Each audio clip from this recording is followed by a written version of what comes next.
Welcome back, everybody, to your daily update on the state of the Malazan Empire. We're back with Toll the Hounds.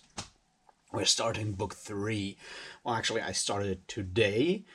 I'm 2 chapters in, so I've read chapters 13 and 14, I feel. Tomorrow we're going to do the next two, and on Wednesday the next two, and then we'll see how much time I need for the actual end game in book 4.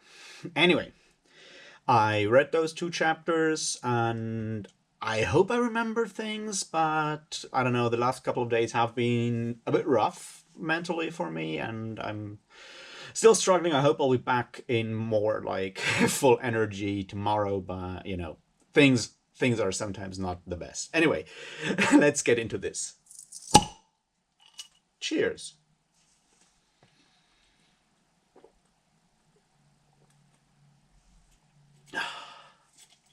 And there's a lot, things are escalating a lot, I feel. So basically, we return to Dragnipur this time around. That's like interesting because we see that the whole idea, it kind of was like started in the prologue already, and I kind of didn't talk about it back then.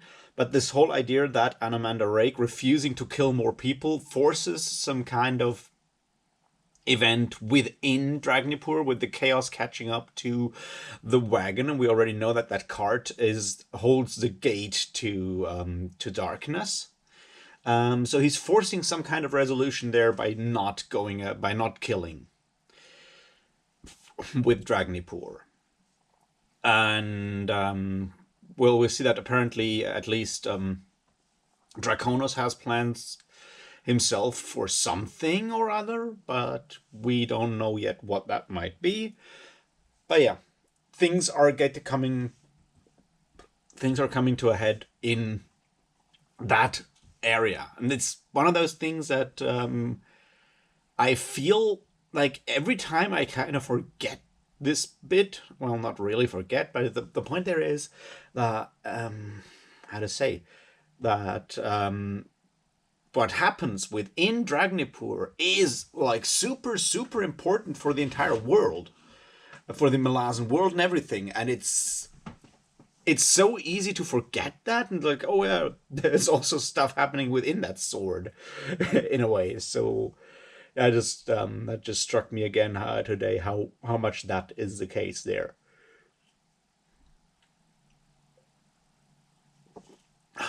Yeah, but let's look at more like mortal affairs, I guess.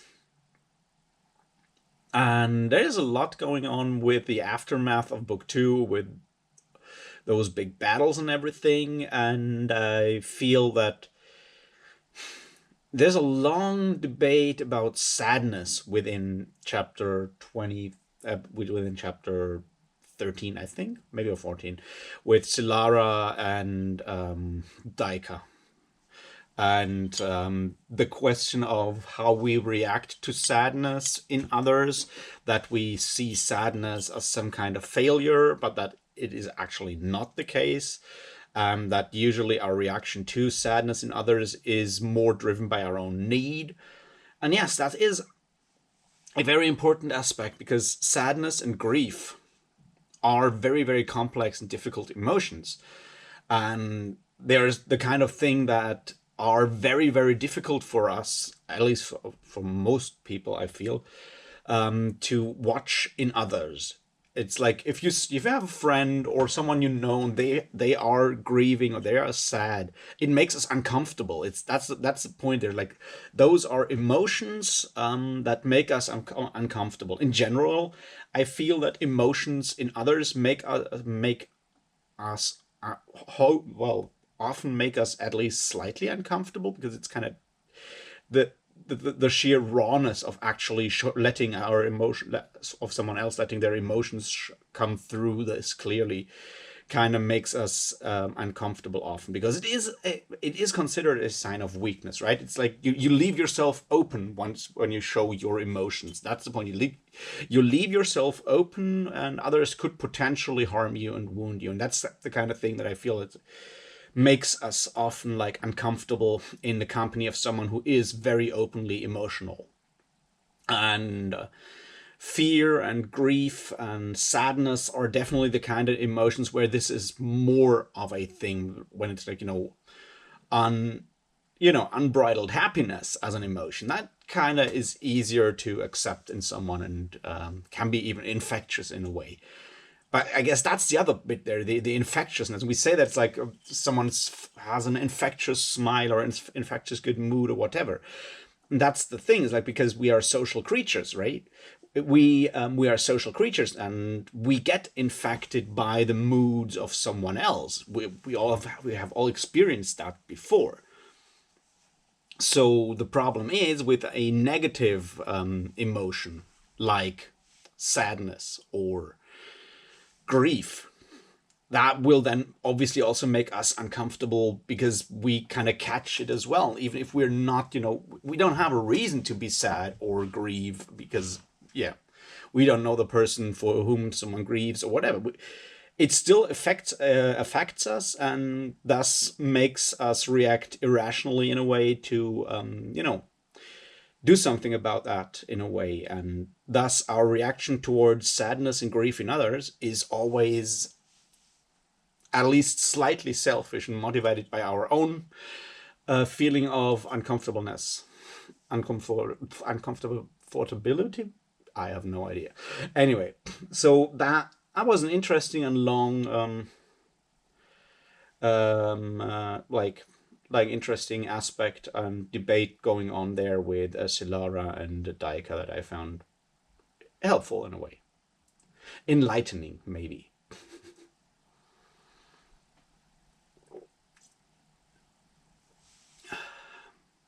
And then I had another issue that I found, like, this is a small bit. It might be an inconsistency here, or I'm just dumb. But I thought that the problem with I thought that Talana and Mass that we meet, that Harlow Younger meets in the mine, down at the bottom of the mine.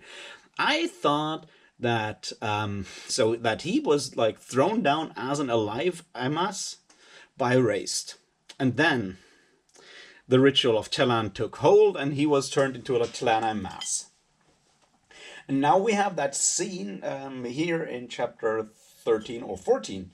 We have that scene where we see how Raist shattered his legs and put him there because of him actually forging weapons and stuff. And Raist calls him Telan several times. I'm like, that doesn't make any sense. He is not a Telan Aimas, because they don't exist at that point. They're just Aimas at that point. So is there an inconsistency, or am I just stupid? I don't know. I just thought I'd mention it for a moment there, because, yeah.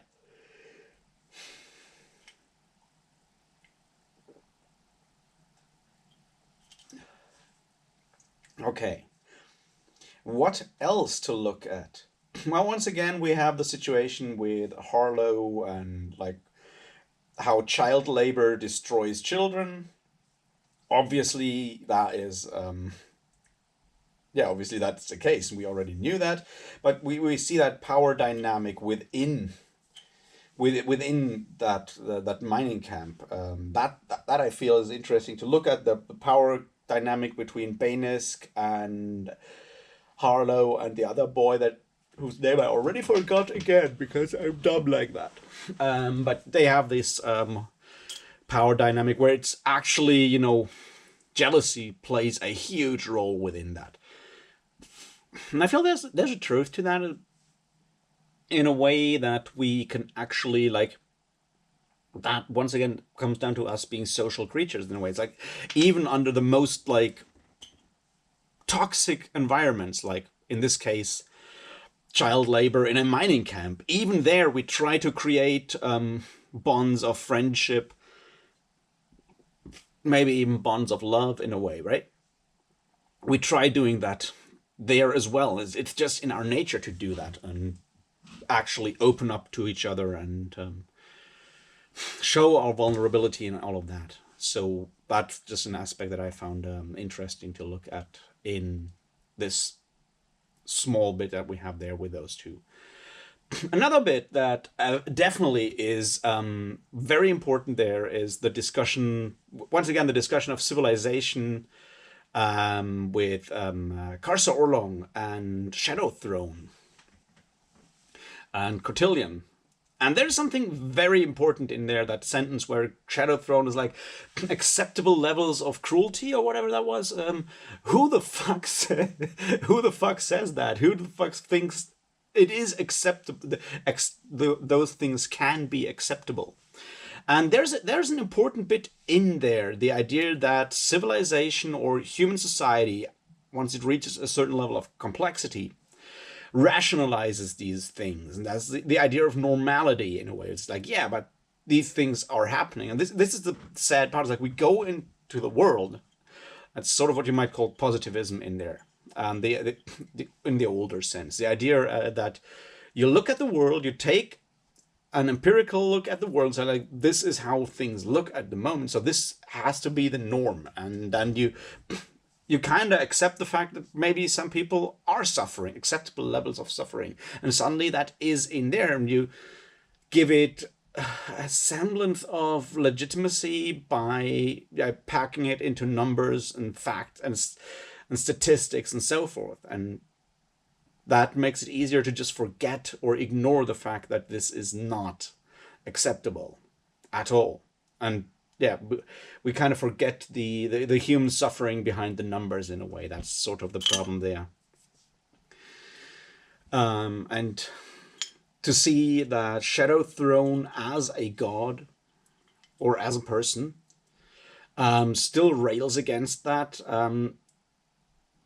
Yeah, shows us maybe that Karsa Orlong still may have a point there with his idea of kicking it all down and taking it all down. It's like, yeah, there is something behind that, but the idea of like, I feel that's once again one of those points where we can almost see Steven Erikson speaking to us directly. I mean, he has said that we already know that a lot of his personal feelings about the world and debates, stuff like that, are obviously in these books, and acceptable levels of suffering, who the fuck says that? None of it's acceptable. Yeah, that's the point right there.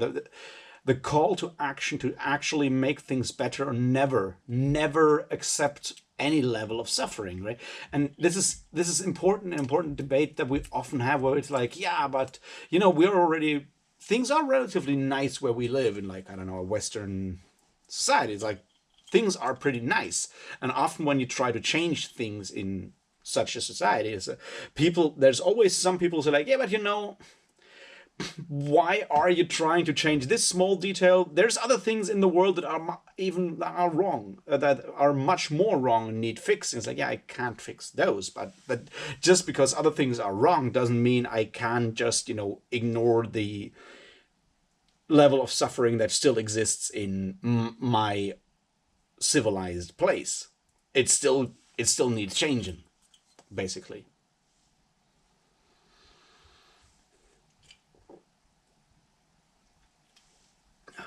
So yeah, I felt that that conversation was very important there. What else? We still see the aftermath of the whole clip situation, and I still find it super difficult to have any kind of access to clip. I just, it's difficult. And I found it interesting how we get all those Tist Andy perspectives of Nimander, and how they all admire Nimander for being so strong and so forth, whereas he is doubting himself all the time and thinks of himself as a failure, which, nothing new there, but the fact that like our own like self-awareness or self-assessment and the way others see us is vastly different from time to time. It can be in both directions. You can have people who have like vastly inflated images of themselves, and you can have people who think of themselves as far worse than they are seen by anyone else. And I feel it's interesting to see that version in a fantasy book, because very often we have the other side around. I mean, you have Calor, and Calor's self-assessment is one of those things where I'm like, good question. But not so much Calor. I guess the interesting bit here is that you have Clip and Nimander, and both do that. Nimander thinks of himself as far worse than he is, and Clip probably thinks of himself as far better than he is. So we have those two next to each other, and we see how basically the role of leader, in a way, shifts from Clip, who believes he wants it, or he deserves it, how that shifts from Clip slowly to Nimander throughout the entire thing. And yeah, that's an interesting thing to look at, I feel. All right, what else do we have?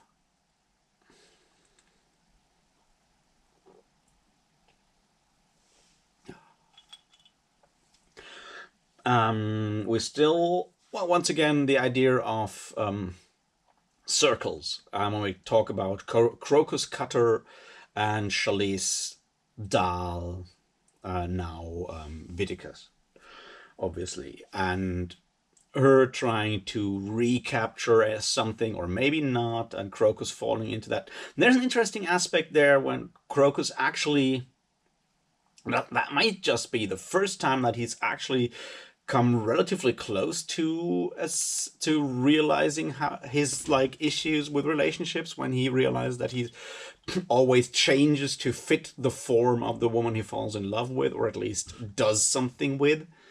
And that I feel is an important aspect, because he does that. He did that very much with Epsilar, and it obviously didn't work. He just didn't realize that the problem was exactly him trying to be more like an assassin, and she doesn't want that because she doesn't think of herself. Actually, she doesn't really like being an assassin, is more what I mean there. So yeah,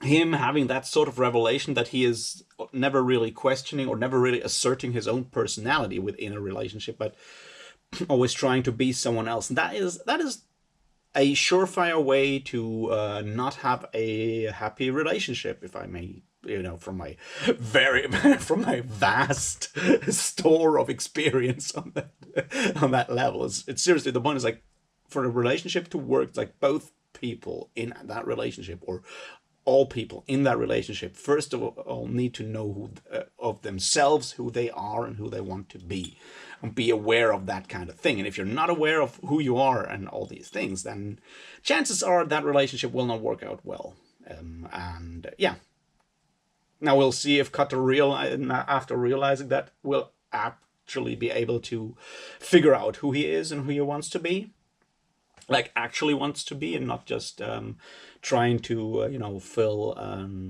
expectation that he has made up. But we'll see how that will work out.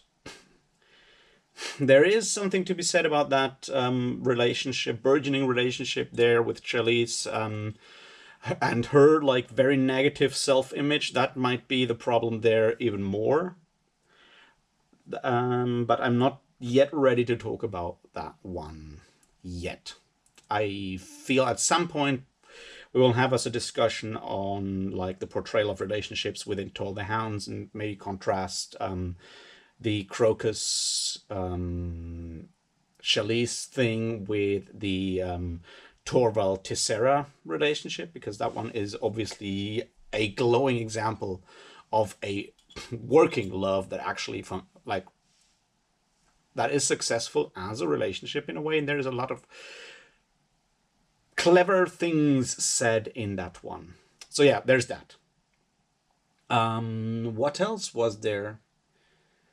I don't know. I think that's sort of all I wanted to say today. As I said, I've only read like these two chapters. Oh, all right. We should probably talk a bit about Gruntle riding the soul of a tiger. And see, that's me. It's like Whiskey Jack shows back up as an undead, and I completely forget talking about him.